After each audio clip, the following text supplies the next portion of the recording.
zinapotupitia, magumu tunapoyapitia, majaribu tunapoyapitia, tunafaa tuwe na mtazamo wa kiungu. Bwana Yesu asifiwe.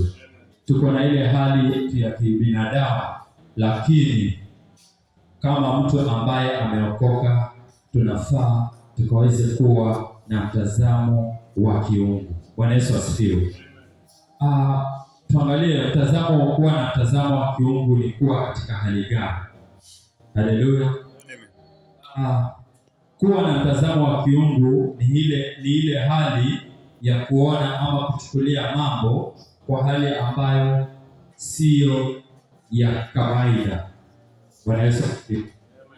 Ni ile hali ya kuchukulia kwa hali ambayo si hali ya kawaida, yani hali ya kiimani. Haleluya. Mfano, kwa sasa unajiona pengine